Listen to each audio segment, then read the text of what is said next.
All right, hello everyone, and welcome back. My name is Savannah, and I am the producer for the Roxborough House Roundtables at Jefferson East Falls.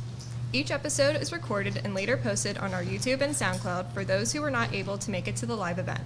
They are also aired on the first and third Sundays of each month from 8 to 9 a.m. on G-Town Radio 92.5 FM WGGT. For today's roundtable, we're talking about misinformation in the media, with our hosts, Stephen Fillmore and Carolyn Sullivan, who are the founders and editors of the NW local newspaper. We will discuss the role of grassroots print journalism in combating misinformation and fostering civic engagement. We will also discuss the issues with bad faith journalism and their deceptive tactics. Before we begin, let's introduce everyone who is participating today. Okay. I'm Steve Fillmore. I'm one of the co-founders and co-editors of the Northwest local newspaper. We consider ourselves to be grassroots news, which is sort of between mainstream and social media. In between those areas, you'll find what we believe is grassroots. I am a former English major at LaSalle University. Started off our newspaper as a history blog, actually documenting the history of a historic house on Indian Queen Lane in East Falls, and grew from there. And I'm Carolyn Sullivan, and what he said. I'm Megan Donnelly. I'm the Outreach and Engagement Librarian here at the Gutman Library. My name is Jacob. I'm an instructional designer here at Jefferson University. Hi, my name is Chris. I'm a second-year Law and Society major. My name is Alex. I am a second-year psychology major. Evan Lane, director of the Law and Society program. I'm Sheldon, second-year Law and Society major. I'm Siani, a first-year Law and Society major. I'm Jenna, a first-year Law and Society major. I'm Eric, a second-year Law and Society major. I'm Bryce, faculty in Communication and Law and Society. I'm Ryan. I'm a fourth-year Law and Society major. Okay, so just so everyone's on the same page, could you tell us a little bit more about grassroots print journalism? Sure. As I say, we started with a history blog, and from that history blog, we did that for a couple of years. We developed some neighborhood stories. There was a local newspaper in the area that shuttered shortly after we started this blog of ours.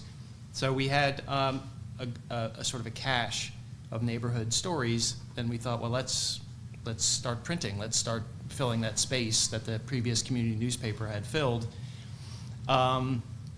And it really sparked a lot of engagement, a lot of people talking about their memories of the neighborhood, the history of the neighborhood, and then we started to get into other things, businesses, politics, development. Right, we thought it was going to be like we thought it was going to be like a cute little community blog, but then the community council here started their own paper, so we're like, well, I guess we're not going to do the cute little community blog, what do we do? So we branched out into Germantown. And that's, I guess, where we really realized that, oh my gosh, information is actually a resource. It's not just something fun to be like, oh, what are my neighbors up to? But it's actually something that people need, and that there's a lot of bad information out there. And we kind of saw, well, maybe this paper product can help get information to people that may be across a digital divide. Maybe it adds more permanence. There's other things that paper we found is helpful. So we just kind of put our effort into giving people information, good, clean, nutritious information, and what we thought was a happy package, because we're competing obviously with social media, which has all the bells and whistles. So that explains why our newspaper doesn't really look like a newspaper, but that's also kind of the signal to readers, hey, it's a little different than your average paper. I just have a question before we get into the main topic. Certainly.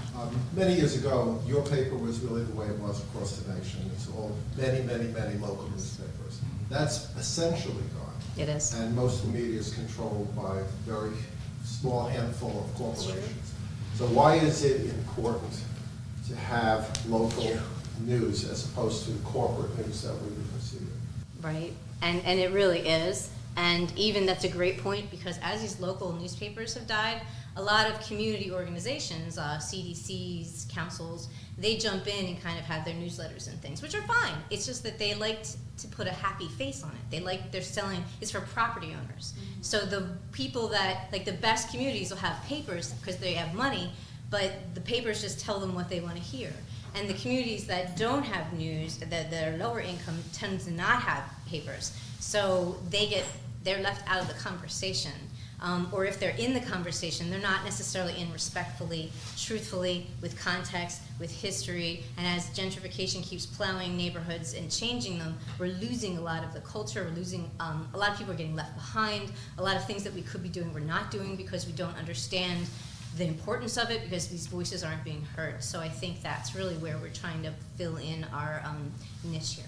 Does that answer a question? Yes, so can I ask a point of clarification? You said CDC's, is that Community Development Corporation? Community Development Organization. So is that like a business improvement district? Yes. So this is like the businesses in a community get together and say, we want people to come Yes. to. Yes. Yes. And we want people to come to Germantown. Exactly. So we're gonna have a newspaper that is like, here's a news tchotchke story. That's here's a new cafe. it. Very Yes. promotional. Yes. Yes. And you'll see Very the same people in the same, they always go to the same businesses. There are some of them that are still alive, and if you follow them long enough, they always talk to the same people. They always see the same businesses. It's about getting the whole, it's the neighborhood.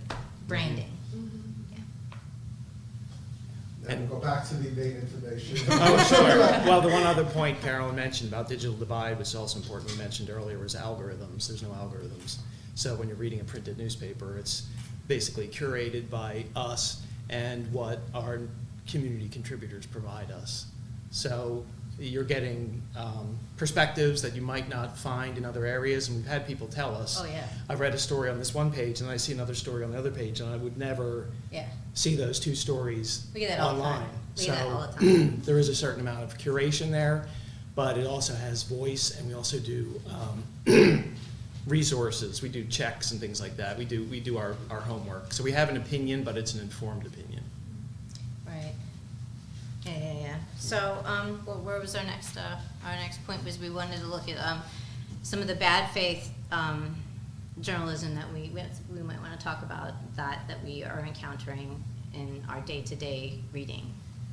I don't know if anybody else wants to jump in, but I've identified, let's see. We feel in our neighborhood, we've got parachute reporting. Does everyone know what that is? No. That's when, like Temple or Inquirer, like something happens, like usually it's bad news. Yeah. And then Gun they just- violence usually. Yeah. And then they'll just like parachute drop in a journalist to just talk to everybody on the scene. And again, usually the people that are on the scene are the same people that keep coming to these things because that's their jam. So you kind of get the same stories told over and over again from the perspective of somebody who's outside the environment looking in. When they did a study of journalists in the area and they compared like where the journalists lived and where the articles in the paper were written about, everybody, go figure, you write about the areas that you live in. So again, most journalists live in areas of upper middle income, so they're not living in these neighborhoods where you're going to encounter the guy selling the singles on the street and the people, so it's a different attitude. And people who live in the community are very sensitive to it, and they really don't like being reminded that they're in a scary neighborhood, and that's the narrative that gets broadcast. You want to pick up one? Both sidesism obviously is something I think we're all familiar with, omitting certain things or even adding things. We've been in a story where somebody actually added a source that wasn't part of the original event or incident, and that was a Temple reporter. So it's always interesting, again, to balance the narrative. There was somebody else who was quoted who was not part of the original event or incident. So that's kind of a thing that we've seen here locally. Did you have another one? Did you want to go to? Anybody else is encountering? I'd just like to bring up a topic because last year I interviewed Mike Smrkosh and one from CNN. And one of the things I brought up that he tried to get is where do you find the balance between making money, which you need, and reporting? Because the problem is, especially with social media, is you have to get people's attention. And nice stories about butterflies and people doing nice things doesn't get that. Provocative stories, even not investigative, provocative headlines, which are not reflected in the actual body of the story. But yet you need to survive to pay the bills. So how do you do that, before we even get into the misinformation, how do you do that balance being a small, growing local newspaper? Right, well, growing is the idea, and I think it's, right now, it's a labor of love, and we're doing our best to keep our head above water. We're fortunate that we get some grants here and there. There's a Illuminate the Arts grant that Isaiah Thomas, Councilmember Isaiah Thomas promotes, and that's been a bit of a lifeline. Jefferson University is a lifeline. They always take out a back page ad, which is nice. So ads kind of pay for our publishing costs, and then the grants kind of pay for the contributors, because we make sure everybody who contributes gets paid something. Some people don't want it because they're like, oh, it's a donation, and then some people really need it, and we're happy to do that. As far as me and Steve go, we scrape by. We're doing the best. You wind up doing a journeyman kind of thing, but it's not solved yet. It's not sustainable at this point, but we're hoping that, again, like the government, somebody needs to understand that information is like a resource, like food or shelter. And we'll subsidize oil companies out the wazoo, but do we subsidize public transportation? Not so much. Do we subsidize, we'll give lots of money, all these political ads are, God, millions and millions of dollars going into political ads every single election cycle. But like, what would that mean for a small organization like us or like any other struggling newspaper? I mean, that would just be huge.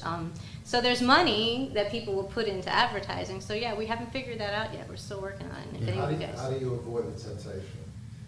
What temptation? Of putting out things that will get attention, will get you bigger circulation, Right. that will bring in more money, Right. but aren't exactly, not saying not true, but maybe not as investigated as it should. Exactly, more of the zazzy stuff, or why aren't we hanging out with the developers and doing stuff on how their great new building's going to be awesome and who cares what happens?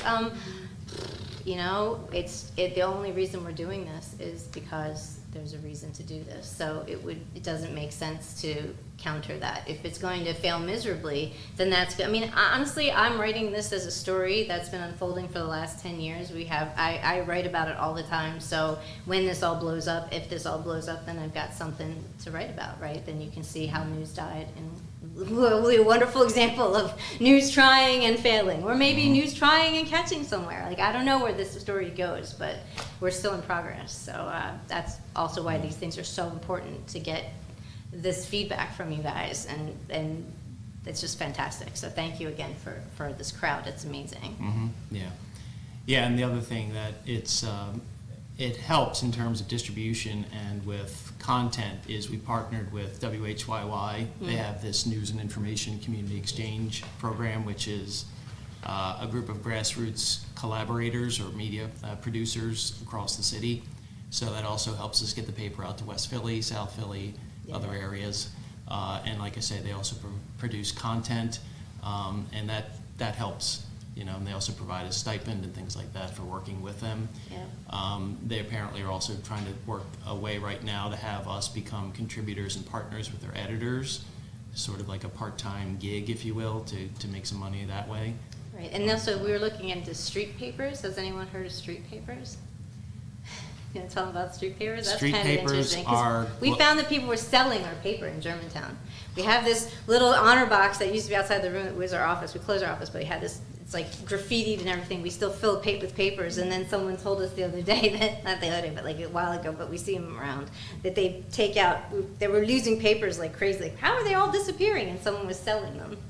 That's so cute. That's actually a program. It says free on the cover, but they were selling them, and so we ran into a thing called a street paper, which is it's a global thing. I think there's like almost 100 of them around the world. Right. And they work differently. They're based in Glasgow, Scotland, is where it started, and they all work off the same thing: is that unhoused people sort of will buy the newspaper at a steep discount, and then they keep whatever the difference is between what they can sell the paper for and what they've actually bought it for. So it's something that, and there's a whole, they also provide lots of support in terms of content about unfair housing practices and all these sorts of things. Right, some of them Yeah, and some of They them write, some are contribute. contributors as well.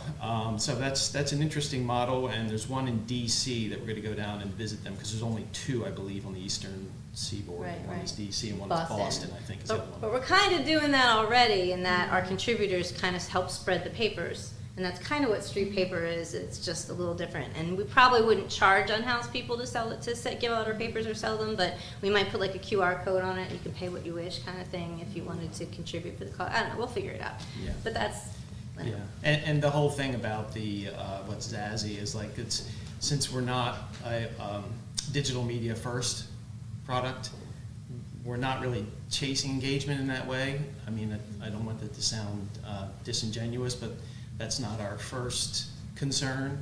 We're trying to get, and Carolyn does a lot of the writing and makes it very catchy, and it's got a voice to it, and I think people respond to that.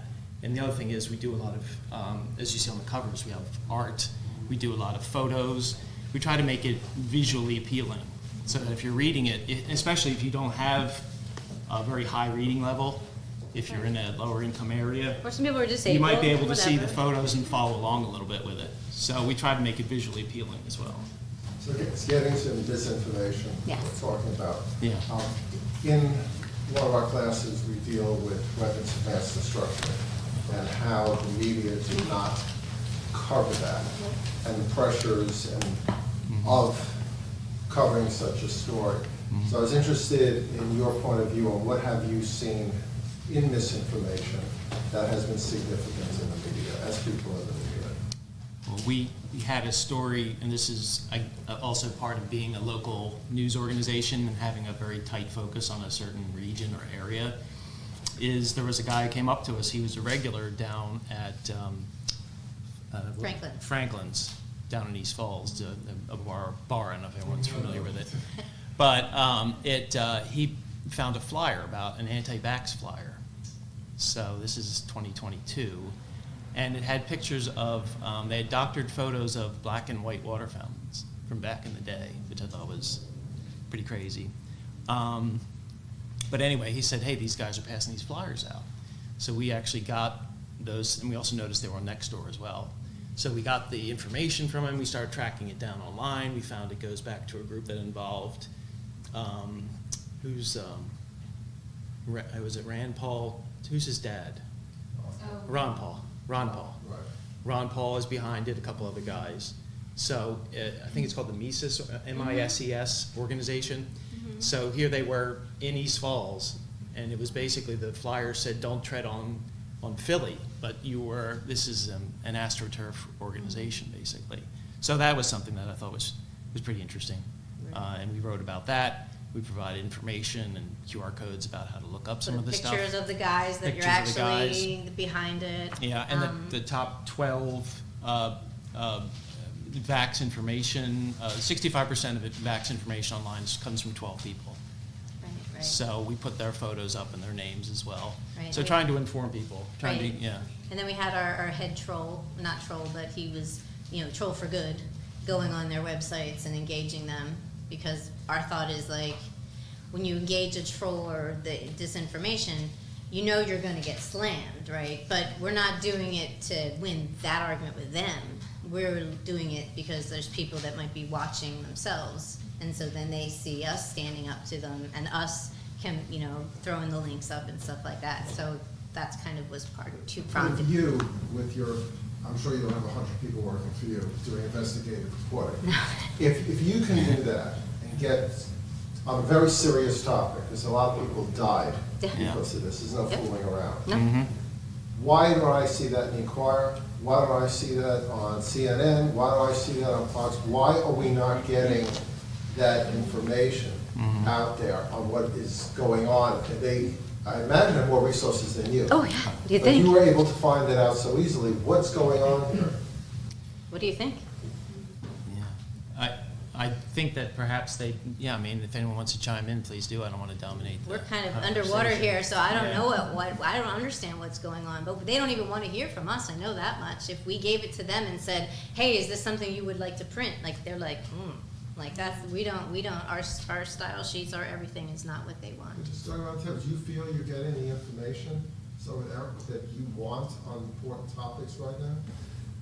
Honestly, I don't really think so. I think because everything is just so polarized right now that there's more or less just like two opinions on any certain topic, while that's just like not true.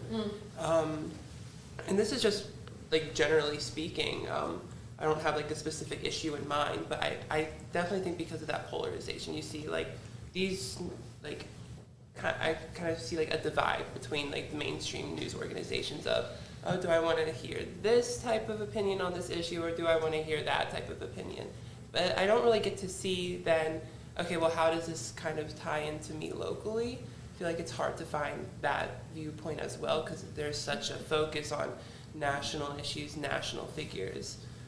But if it is an issue that, yes, if it is national, it is impacting on the local level, I feel like it's hard to find that story that would impact me the most. And even locally, just to interject, my wife likes to watch local news in the morning, which I can't watch. And all it is there was a fire in Kensington. What the traffic is, which I don't need because I have Waze. What the weather is, which I don't have because I got the weather. What the sports are, because I don't need either. And some stupid local interest story of what's new at the Franklin Museum. You know, there's none of this. There's some serious issues going on locally, and they don't come.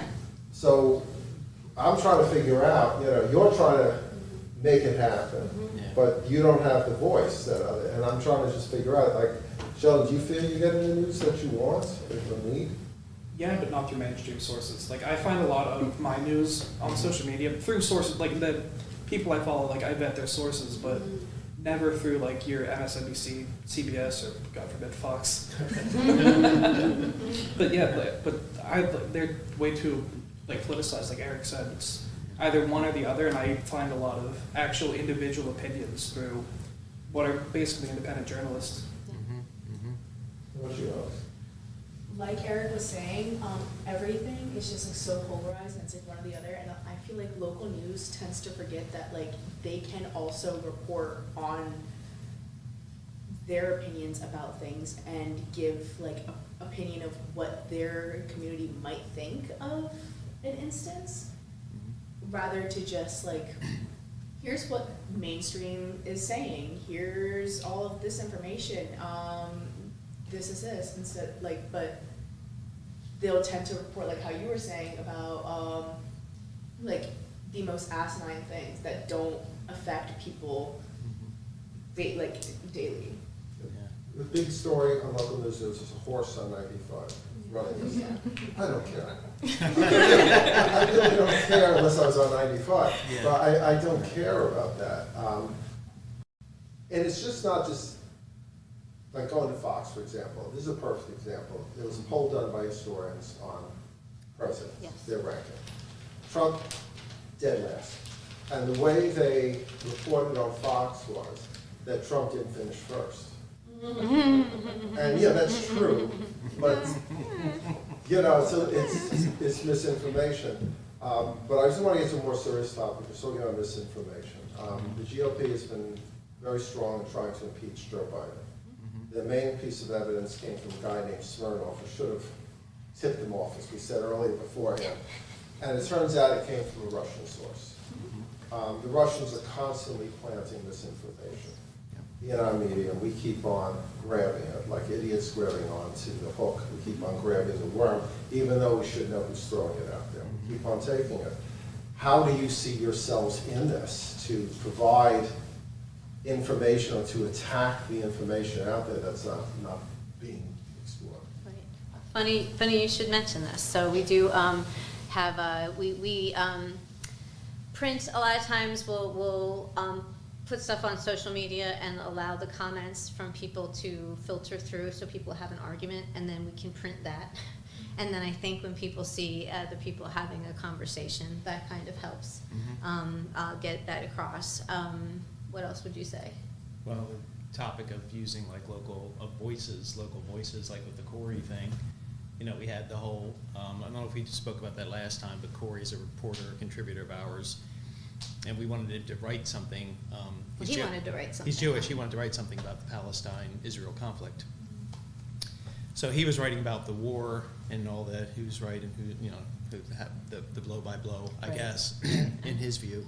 Right, and I'm fact checking it and going like, I don't know, dude, that's not a valid source. We have to stay within these sources, so we're gonna have to look. That video doesn't really tell us anything. We have to keep going back here. So so we basically had to just spike the article because we couldn't come to an agreement on what we thought of was over there. And we're no Middle East experts in any way, so that was not a problem. But we did come to an understanding in the sense that we went down, we met with him, and we talked through things with him because obviously it was a very emotional issue for him. But what we came up with was he's had a lot of people turn their backs on him because of this conflict. And he's even almost been attacked walking his son to school because he was wearing a kippah. So we said, well, could you tell us that story? Could you talk to us about your personal experience?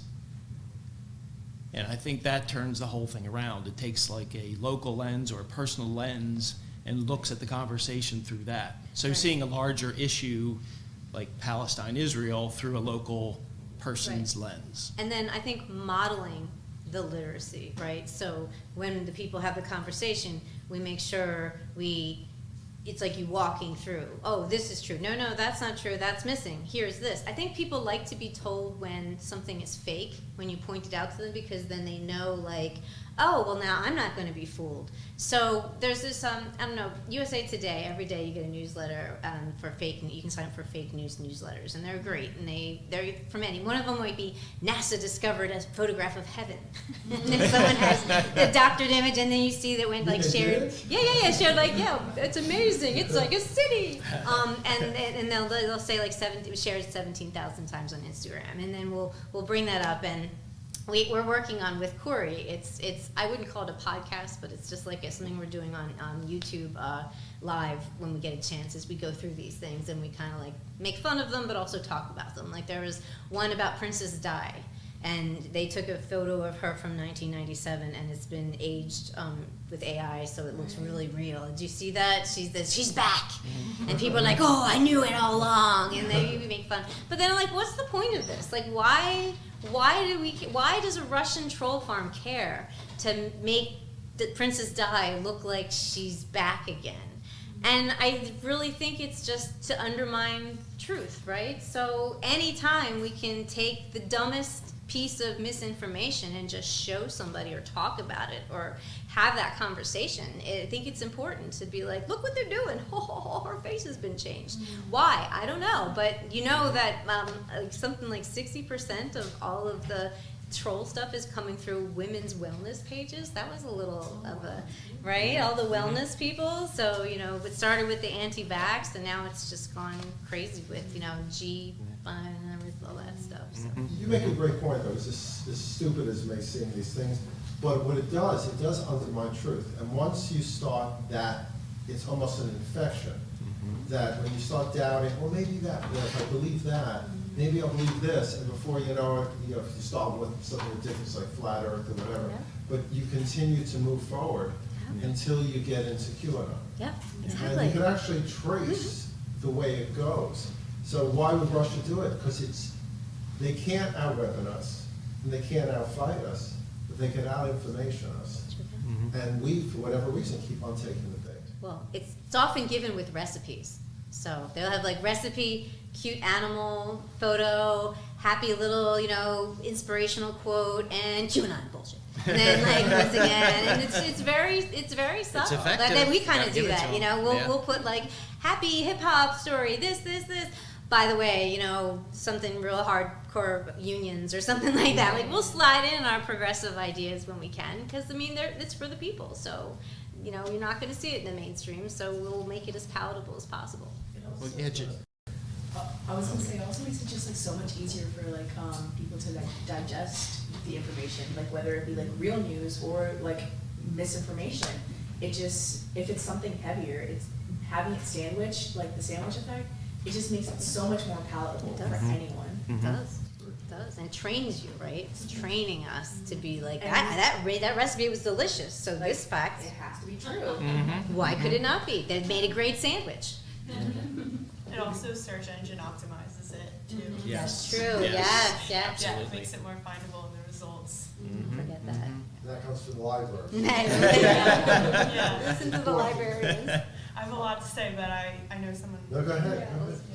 No, I was just gonna comment on how, like, with misinformation, we also have to acknowledge that information itself is privilege. Like, to have information, to have knowledge is a privilege. So when we have these things, and when people are spreading misinformation, they're also taking away a certain type of privilege, and they're making other people feel like they have this illusion of privilege. Like, oh, I know this, you don't know this. It gives them an ego boost. It makes them feel good about themselves, and then when they're proven to be wrong, we've talked about this in conspiracy theories, but there's this cognitive dissonance, right? And it's like, this is what I believe is true, but you're telling me something else, and I don't agree with that. So it's really hard because it puts stress on the body, you know? So it's like, when you spread information, when you're allowing this to happen, when all of this fake news is happening, you just kind of, you disenfranchise the people as a whole, and that's an advantage for people who do not like us, for people who want to underprivilege the people of America, or people in schools, or anything. First, it's something. Okay. So I love that you mentioned information privilege, because I was going to talk about that. My name is Megan Donnelly, so I'm the Outreach and Engagement Librarian here at the Gutman Library. I teach information literacy, so I'm a teaching librarian. Information literacy is essentially the skill you use anytime you encounter information, whether you're looking at Google search results, you're doing a research paper, or you're deciding who to vote for. You use information literacy, yet it's not really something that is consistently taught in our K-12 or higher education curricula. And librarians, which are situated in a feminized profession, meaning it's one of the first jobs that women could work, are rarely, if ever, consulted about the weaving information literacy into the curricula. So New Jersey was actually the first state to mandate information literacy instruction in the K-12 curricula last year, in 2023. That's great. So essentially, our students are coming to us in higher education without information literacy skills, and we are assuming that they had the privilege of having a librarian at their school or a library, or that their parents taught them this information, which is rarely the case. So we're assuming a lot there, and then once they get here, teaching librarians are limited to one-shot instruction sessions. So that's the bane of our existence as teaching librarians. Teaching librarians across the country will write blogs about it, and how flawed that system is, but that's what we're limited to. So we go to a session for 70 minutes, and we try to meet a minimum of usually 3 learning objectives in that time. We use very advanced pedagogical methods. We've received so much training just so faculty will take us seriously, so we will get invited in for the one session. Rarely are we asked to offer curricular feedback about how information literacy is scaffolded through the curricula. I was reading an article today about how social sciences undergraduate students and graduate students need to know data literacy, but how can you teach data literacy if there's no base level information literacy? So I think that is the true way, I mean, from my positionality as an academic teaching librarian, to make people more information literate. Another stat that I shared with the conspiracies class was that there are 7 certified librarians in the school district of Philadelphia for 125,000 students, which is the lowest ratio in the country. And there's a lack of access to resources that people need to be information literate, like laptops, Wi-Fi. There's digital redlining in Philadelphia. So there is not, Wi-Fi reception or cell reception in certain places, so you also may not be able to use a hotspot. And just spaces to study as well. So I think that's the real issue here, and Stanford had a really interesting study from 2017 about civic online reasoning, and their sample was huge. So they sampled 11th graders from across the United States, from every demographic you could probably think of, and showed them videos of ballot stuffing. And asked them if they thought it was true, and they all said yes. They didn't do lateral reading, they didn't evaluate the information that they were looking at, so essentially everyone in this huge sample scored 0 on information literacy. So yeah, advocate for libraries, advocate for librarians. Libraries also buy information. We buy information. In an academic library too, we even buy back the information that is published by the faculty at the institution. Yet our budgets are cut because we're feminized.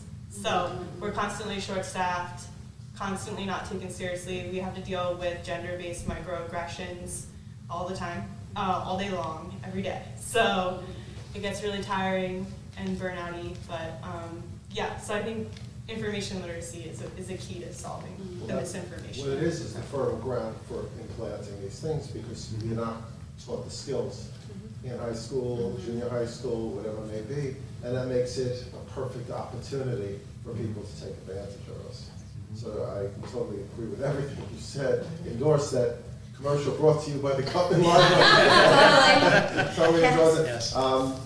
Anyone who's around has been fooled in our group by false information and found out later, and even acted on false information and found out later what happened to you.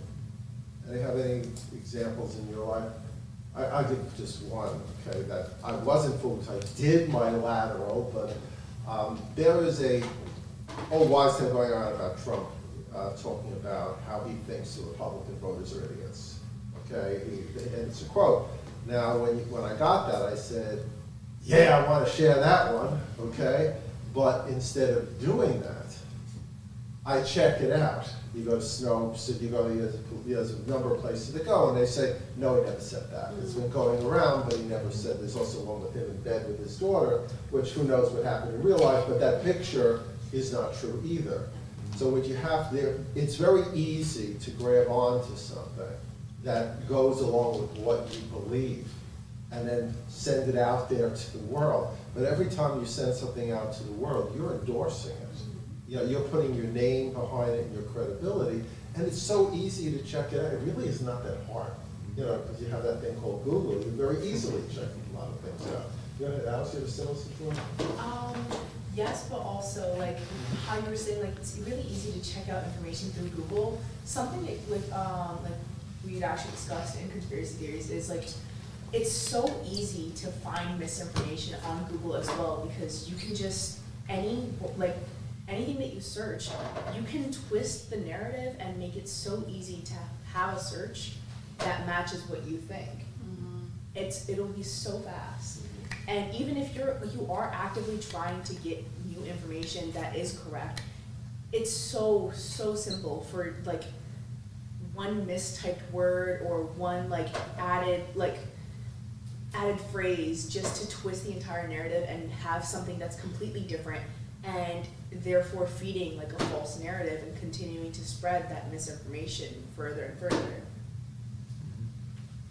I had a similar situation, but it wasn't me. It was my grandfather. So when Obama, I'm pretty sure it was when Obama first got into office as president, he heard something about that Obama is having a deal with Walmart's, that there's going to be like underground tunnels or something, and they're going to kill the people in Walmart and take them and just brutalize them and throw them in these underground tunnels. So one day he sat there and he went to Walmart and they were constructing the Walmart, like there was construction going on. So he was freaking out thinking that this is what was happening, and he calls up my aunt and was like, "Ann, we're moving to Chile, and then she was like, what are you talking about? She was like, they're building underground tunnels, they're trying to kill us in Walmart. She was like, where did you hear that? And then he was like, oh, friends at work, I saw this on this website, whatever. And this was in like 2008-ish. So he was going to move all of us to Chile because of this. And it's simply because he did not decide to do background research. And it wasn't until his sister was like, hey, calm down. That's not what's happening. They're doing construction on that Walmart. Right. If you walk into it, you'll see that. Right. But it was because of that, and because he didn't have access to such information, he literally almost moved our entire family to a different country. Right, but he depended on his sister. Yes. So the people who are close to you can have some influence. So I guess that's why, again, when we're back to the local news, like maybe people in your neighborhood might be able to make a little more headway when it comes to these things. I think the generational element is also really interesting to pay attention to, and to think about, the the specific errors of each demographic, because I think like different demographics are going to make really distinctive kinds of mistakes. So I mean, like trusting the sources that you find on social media because they've been proven, you know, I've done this much research, therefore everything this particular source says is somebody that I'm going to listen to, and then versus, you know, my father-in-law, my mother, you know, that the generation where they're, you know, no, you know, then don't go to New York to meet that gentleman's mother, please. You know, those kinds of conversations that unfortunately I've had to have. So like where that information is coming from and what you're trusting and who you're trusting, I think that these are all really interesting to pay attention to. And note that I didn't name check my own generation because obviously I know what I'm doing and I'm fine. But yeah, no, it's a really interesting thing, and those sort of like those points of ignorance, those points where you're not willing to maybe interrogate your own bias or your own, but you can see it in other groups very easily. It's really hard to do. Yeah. Okay. No, go ahead. No, I had a question about localism. Yeah. I could ask quite a few questions about localism because I'm very curious about what it is you're doing, what you think about localism. I think you pointed to some phenomena like gentrification, you pointed to some phenomena like local newspapers going out of business. I think those things are probably somewhat related, but there's other things going on too.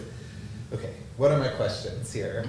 I find your branding curious if you're Northwest Philly, right? Because I think there was something online, maybe you have a URL that redirects to read Yeah, about we're between, we're not really geographically based. It's just that we live here, so that explains why some of the stuff is ours. Right.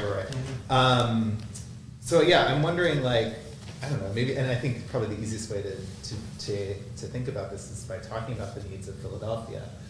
What you think the needs are of informing people. You talked about gentrification. One of the things that's going on is that people are moving more because it's harder for people to buy houses now. And so people just, keep moving because it's very annoying to move from a house you bought, but it's sometimes you get pushed out of places you're renting, right? Or you get priced out, or you. But the resources leave, the work leaves, and the doctor you see leaves. So you're dealing with all these things. Philadelphia is obviously a city that's changing very rapidly. What are your thoughts about what Philadelphia needs, and how you're trying to address what you think it is that Philadelphia needs? That's a great question, and I actually think that it's interesting you say that because the branding is weird. And because no, it's true. It's meant to be. Well, not exactly, but this is an experiment. So what we've done is like wherever we go, and for the last 10 years, like we've made connections here. What we want to do is we just put our hands out and say, "Give us what you got," right? And whoever in that neighborhood has stuff to give us.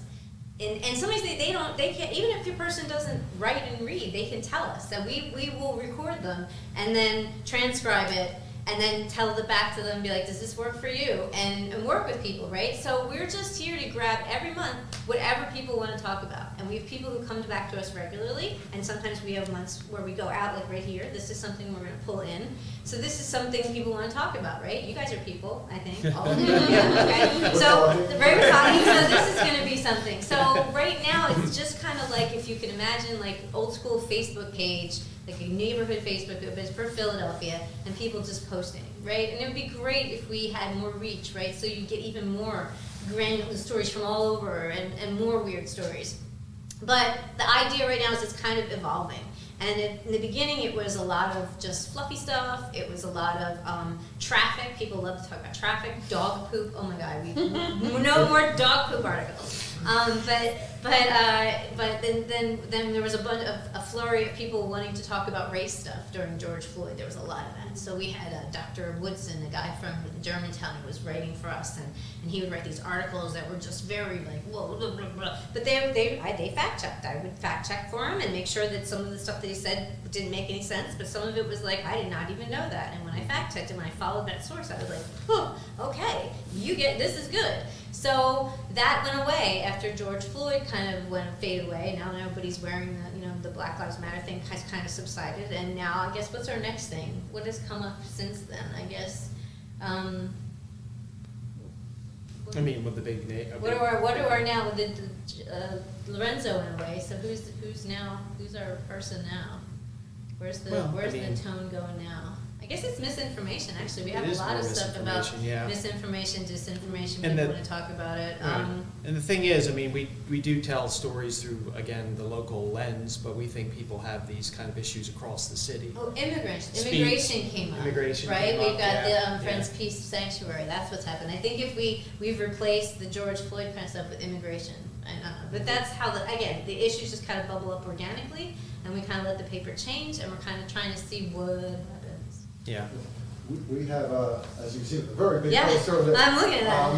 we're going to have the dangerous rhetoric of politics. And what the misinformation, which we've been talking about, is not only leading to a poor education, but it's also leading to violence. Oh, Mm-hmm. You have synagogues that have been attacked, Asian people were attacked, someone I won't mention called it the Chinese flu. You have Muslims, of course, have been attacked.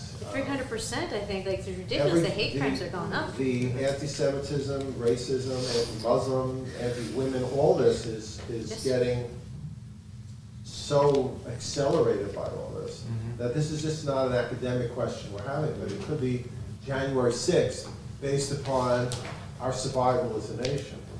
So how do you, I know you're educating us here and what you're trying to do, what should we be doing in order, I know we have the librarian, it's a great idea. What should we be doing? Come on, yeah. This is some serious stuff. It is. So how do we, in the last 12 minutes, how do we fight this?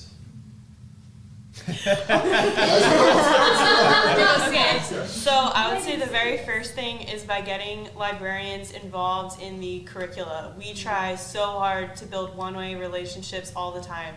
We do so much extensive training for building relationships in the community. We reach out to people every semester. I have a spreadsheet of tracking how many people I reach out to, when I reach out to them, what I say to them, and everything. And it's so rare that people ever reach out to us and invite us into somewhere unless we have like a very strong, like long-standing relationship with them.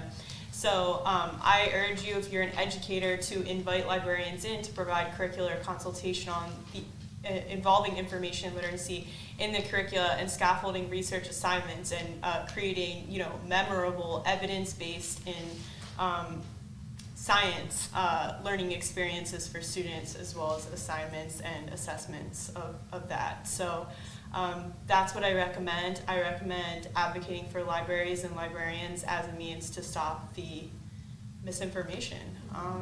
And definitely within the school district of Philadelphia too, they definitely need more librarians. We need more librarians here too. We have, frozen positions and stuff, so. Anybody else have any ideas what they want to do? Just seeing around how you walk away. Eric, you get a heavy sigh, so I think just how I'm picturing it right now is I don't think I have a clear set plan on what I should do. I think it's a really case by case basis on how to tackle this issue. Because I don't have a list of sources or things that I want to look into. So what to look out for. I know the rhetoric and how to manage that on my own, but to do this more large scale, I think it's just a case by case basis, and I'll just have to see really. Yeah, I think that, for us, if there's anyone who would like to contribute anything to the paper, if anyone has some thoughts, Right. what to Looking do. for the drip Right. every edition, if we can put something in about it, or Particularly younger voices. Right. We have older folk in a lot of cases, but younger voices are underrepresented in the newspaper. Right. So you guys are sort of on the front lines with the social media and all that. Right, and the George Santos article that we wrote is our attempt to make it fun, because I know when you say hey, let's get everybody together and talk about data and literacy and media literacy, people's eyes might glaze over, and sometimes, I don't know, we're always trying to find short bites of information, colorful bites of information. You don't have to tell them everything at once, but maybe just making it a regular part of every article or every edition. I don't know, maybe you and I need to have more of these conversations to figure out how to use the paper platform to fight digital misinformation. Yeah, so what she's referring to, and sure we can't see that on Radio Land, but yeah, it's our Summoning Santos article, and basically is sort of written tongue-in-cheek in the beginning of it, and talking about how he really is what we call a thought form, that is really sort of a reflection of our issues, the lies in public discourse, and the polarization, and the anger that comes with it. And it sort of, it created him, basically.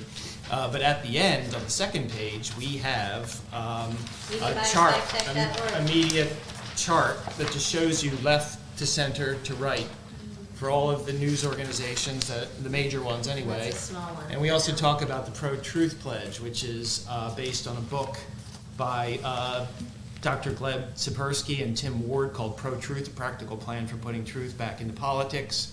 You can go to the protruthpledge.org site, and that has basically a disinformation action hub. So it gives you lots of information about how to do your lateral research and do all those things, which you're familiar with already. But if there's somebody who doesn't know about this and you can pass that along, that's great.